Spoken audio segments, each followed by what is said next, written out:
A very warm good morning to all of you. Dear students, once again, welcome back to the English literature class.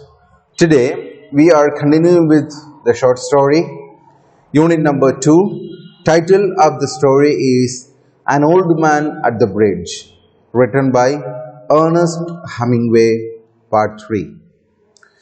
Do you remember what we were discussing in the last class? The old man and the author, they are talking each other. Especially the old man is expressing his worries about the animals. Let's see how the story gets over. What is the end of the story? The tail end of the story. So with this class, we will wind up this story. So without wasting time, let's move to the class. He looked at me very blankly and tiredly, then said, having to share his worry with someone. So the old man was fully or totally tired and he was talking with the author. So he looked at the author meaninglessly, blankly and tiredly because he was fully exhausted. Then he said, having to share his worry with someone. He was already worried about his animals. That's why he just wanted to share his feelings regarding the animals with someone. So that's why he just told to the author. The cat will be alright, I'm sure. There is no need to be unquiet about the cat. But the others? Now what do you think about the others? So the old man asked the author, or he just told to the author, he made a statement in the beginning. The cat will be alright, I'm sure. So I know. For the cat, nothing will happen. It will find out its own way. There is no need to be unquiet about the cat. No need of worrying about cat. There is no need of any kind of tension regarding the cat. But the others, now he is asking a question to the author. But the others, now what do you think about the others? What's your suggestion? What do you think about others? What will happen with the other animals? There the author says, why? They'll probably come through it all right. So the author, he has already asked to the old man. In the previous class, we have seen it. What were the animals you taking care of? There the old man said, a cat, 2 goats, and 4 pairs of pigeons. So that's why here the author says, why?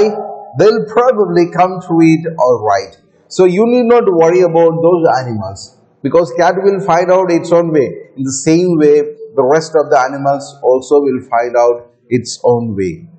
The old man asked, you think so? So do you think so? Do you feel like the rest of the animals also will be saved and it will find out its own way?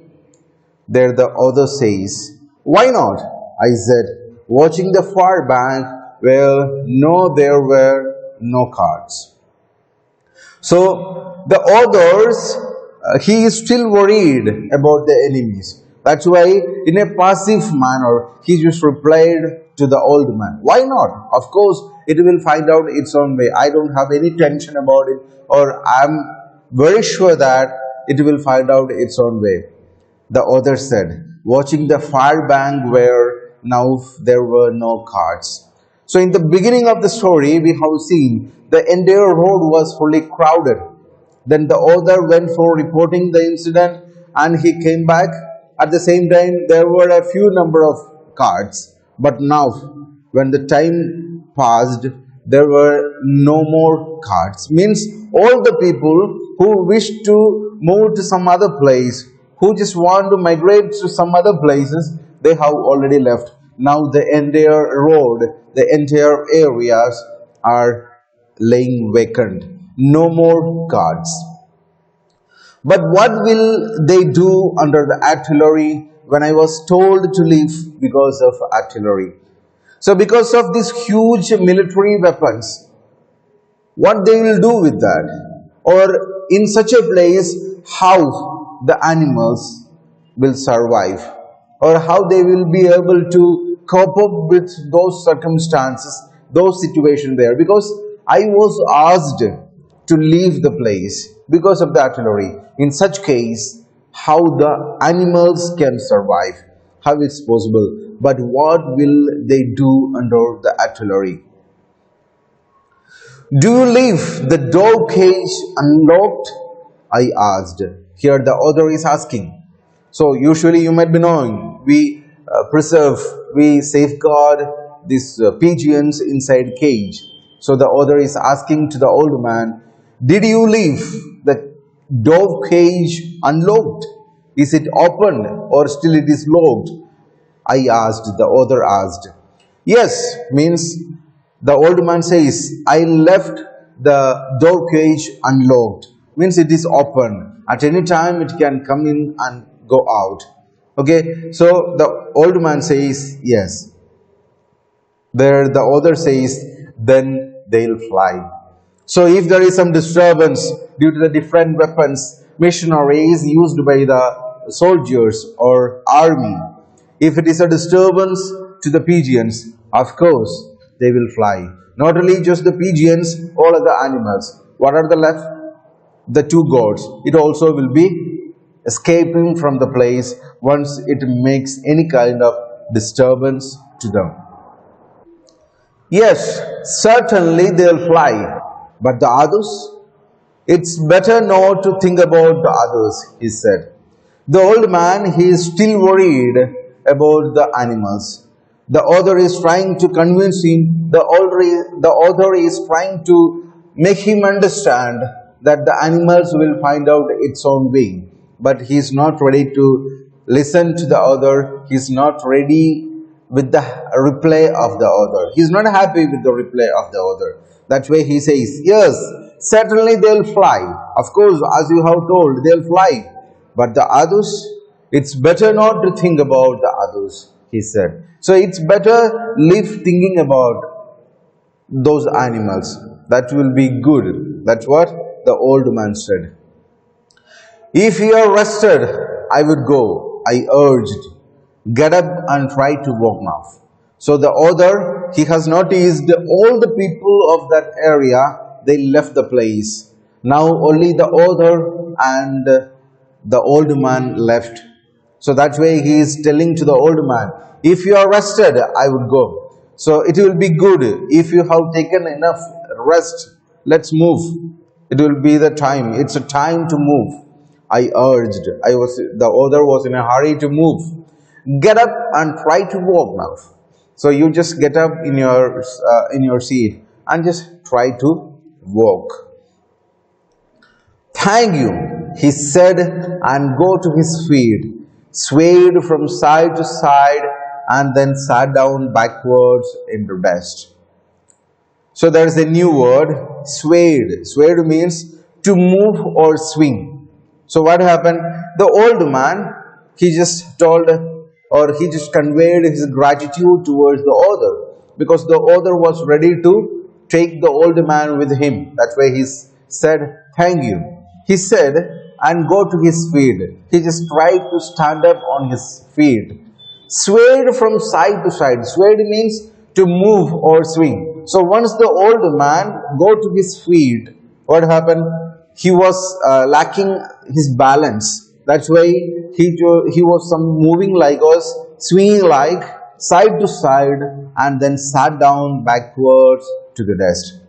So he just tried to stand on his feet, but still he lost his control and sit back to the same place, to the same dust where he was sitting before. I was taking care of animals, he said dully, but no longer to me. I was only taking care of animals.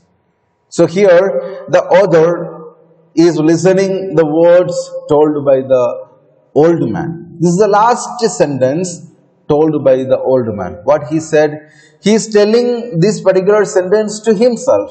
That's why the author says, but no longer to me. He is not talking to the author, but he is having a conversation with himself.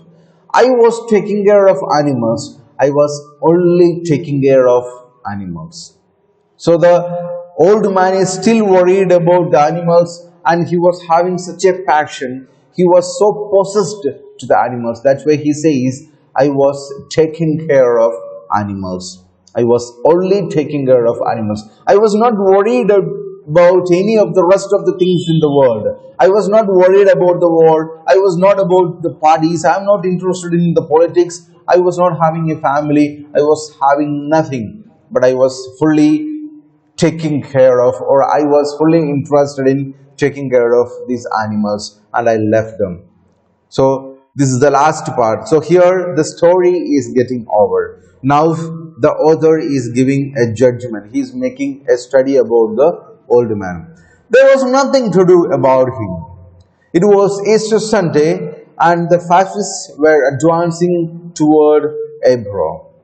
It was a grey overcast day with a low ceiling, so their planes were not up. That and the fact that cats know how to look after themselves was all the good luck that old man would ever have. So there was nothing to do about him. So in the case of this old man, for the author, he is helpless. He has nothing to do for this old man. It was Easter Sunday. It was a very special day in the history or in the life of every people, because it was Easter Sunday. And the fascists were advancing towards the Ebro. So the fascist people, their enemies, were still advancing towards the place where the author and the old man were standing. It was a grey overcast day with a low ceiling, so their planes were not up. Since it was overcast, since it was fully covered with clouds, the planes were not yet in the air, which means the planes were not in the air. That and the fact that cats know how to look after themselves was all the good luck that old man would ever have. So the cat can take care of itself. It is not needed, or it is not in need of anyone's help. That's what was the last good luck that a person can convey to this old man. So dear students, this is the story, and I hope you have got a very clear idea about the story. In the next class, we will begin with the next chapter. Still we meet in the next class. I would like to sign off. Thank you.